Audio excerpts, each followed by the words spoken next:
petit tour en Haute-Loire. Salut les amis, c'est Max, créateur de la marque Tetchin. Aujourd'hui, on part faire un petit tour avec toute l'équipe. On va se promener un petit peu en Haute-Loire. On va se concentrer dans le Velay et on va vous montrer ce que c'est que l'esprit Tetchin. Salut, moi c'est Patou et je vais vous servir de guide pendant tout ce week-end. Donc on va se balader dans toute la Haute-Loire, sur les plateaux du Mézin, le Haut-Allier et bien sûr le Velay, chez Tetchin. Donc voilà, ça sera parti pour notre petit périple. Sans oublier notre caméraman officiel pour le week-end, Dylan. Alors maintenant c'est parti, on va faire notre petit tour au marché, rencontrer les producteurs et les acteurs locaux qui font vivre cette belle ville du Puy-en-Velay. C'est par là.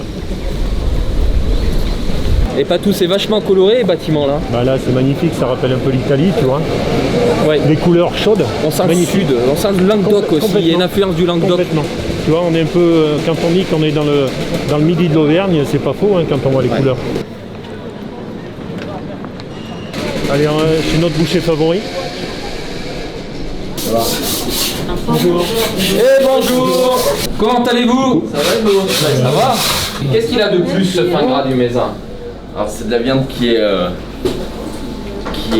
base de fourrage avec de la cistre. C'est une plante qui pousse sur les hauteurs du Mézin. Sur les plateaux, voilà. Et qui donne un goût à la viande. Meilleur apprenti de France. Un maf. Le savoir-faire dans le Velay. C'est ça. Bah, la boucherie c'est un art de toute façon. Bien, t'improvise pas boucher. Complètement. Persillé, tu vois, c'est ce petit gras là qui est à l'intérieur de la viande. Ah, c'est pour nous ça. C'est sympa, si vous voulez. Il manque plus qu'une bougie dessus, tu sais. Alors là, on a une belle vitrine qui représente bien justement ce qui se fait de mieux dans le Velay.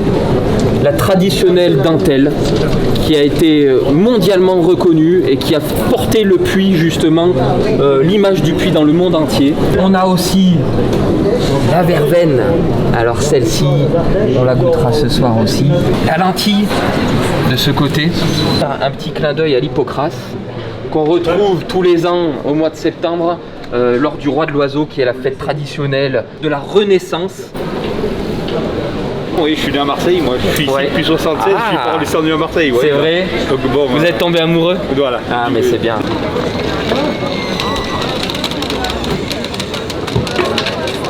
Et bonjour. Bonjour. Comment ça va? Ça va, vous aussi? Ben bien, voilà. On avait dit qu'on passerait pour prendre un bon morceau de fromage pour pique-niquer à midi. Donc là, le traditionnel fromage aux artisous, Dylan, c'est la spécialité locale aussi. Les artisous, c'est quoi? C'est des petits acariens. Peut-être qu'on va pouvoir nous en parler un petit peu plus. Les artisous, c'est un petit acarien qui apparaît spontanément dans nos caves. Il se nourrit de la croûte du fromage en fait. Voilà, donc il mange la croûte, il participe à l'affinage et il donne un goût typique au fromage. Il est particulièrement bon ici parce qu'il est vraiment crémeux, quoi. Voilà, il est bien moelleux, quoi. Voilà. Allez, et voilà. Super. Merci. Allez, bon week-end. Allez, ça roule. Et bonne balade. Ouais, merci, au revoir.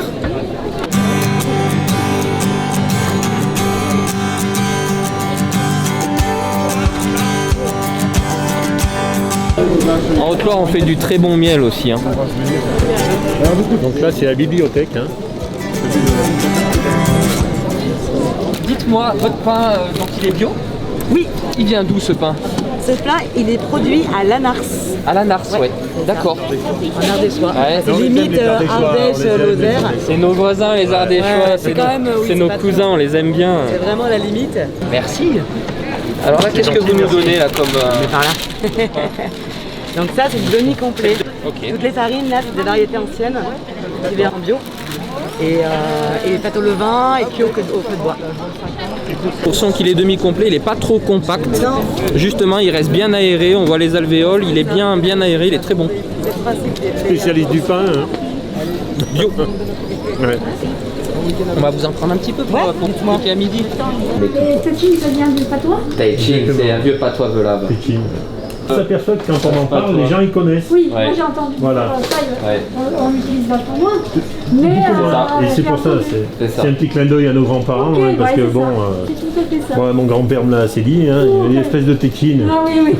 Donc vous voyez, Et on sait ce que ça veut dire. exactement. quoi. Mais les gens du Velay. C'est un peu têtu, non, têtu. Exactement, il y a un peu de têtu, tout, ouais. quelqu'un de Un peu braqué, têtu, un quelqu'un d'un peu- peu. Bécassou, têtu, maladroit, étourdi. Oui, C'est ça. Et puis c'était une expression qui était utilisée aussi beaucoup, de papy se cogner le doigt avec le marteau. Oh, t'es chine. Ça a beaucoup de signification en Ouais. fait. Il y a beaucoup de signification. Ouais. Continuez bien. Oui, merci, Et puis, bonne journée. Allez, bon continuez samedi. bien. Oui. Merci, au revoir. Merci. Au revoir.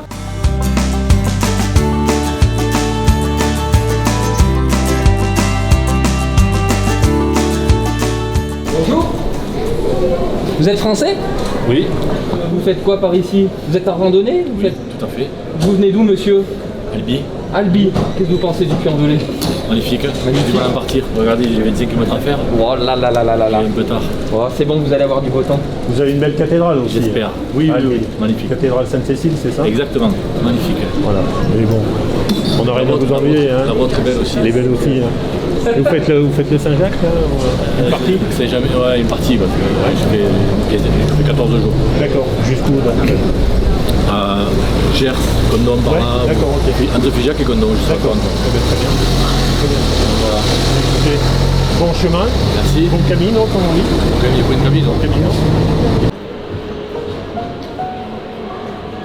Les gens, quand ils sont quand même, ils regardent pas assez, ils lèvent pas assez la tête. Il faut lever la tête. C'est Souvent, haut. ça se passe, Ouais. ça se passe souvent en haut, tu vois, un linteau de porte, tu vois, une bande de roue qui regarde, vierge noire.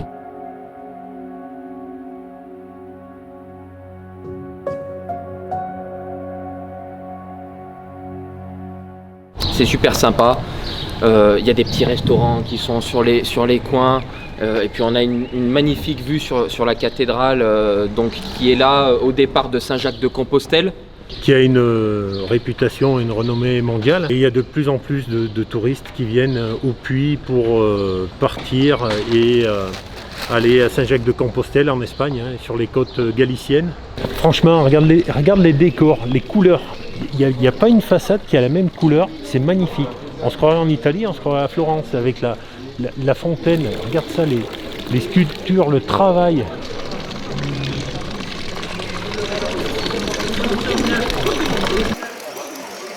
Tiens, regarde, tu vois, il suffit de lever la tête et tu as des petits détails, tu vois, dans la ville qui font que ça fait la différence.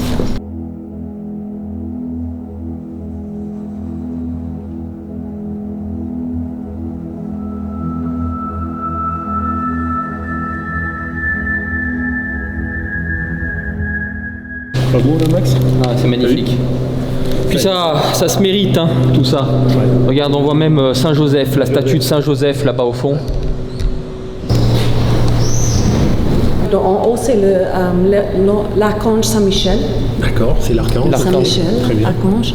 Et puis les deux autres, ce sont des évêques. On pense que c'est Pierre 4 et Pierre 3 et 4 du Puy. Mais ils portent ce qu'on appelle le pallium, qui est cette écharpe en laine blanche. C'est laine de l'agneau. À gauche, là, c'est la Vierge qui trône. On l'appelle le trône de la sagesse, parce que qui trône sur elle, c'est celui qui est la sagesse, le Christ. Et à droite, c'est la transfiguration du Christ dans les évangiles. D'accord. Ouais. Merci pour ce petit détail.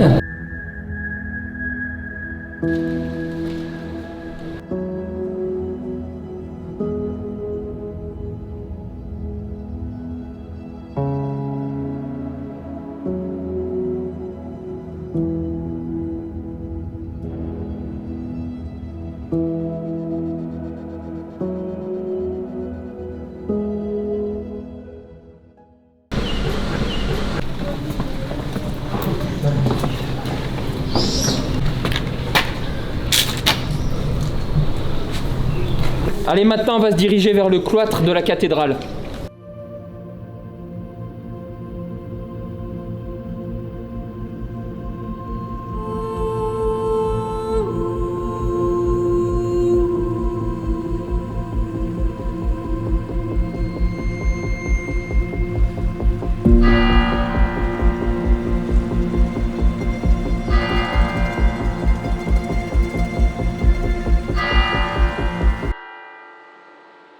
Il est magnifique le cloître.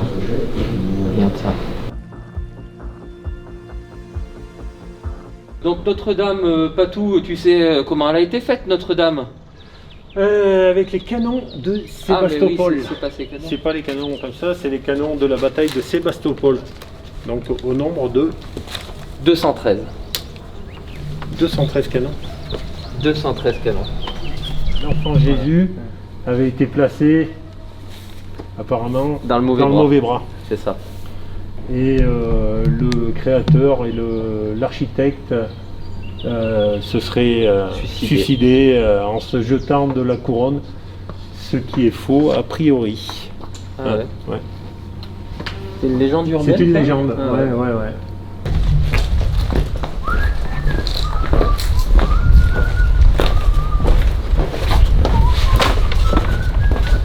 On va aller voir notre cher ami Florent, brasseur artisanal à Brive-Charensac, avec qui on a fait un joli partenariat, la Tétchine Blonde. Un petit tour.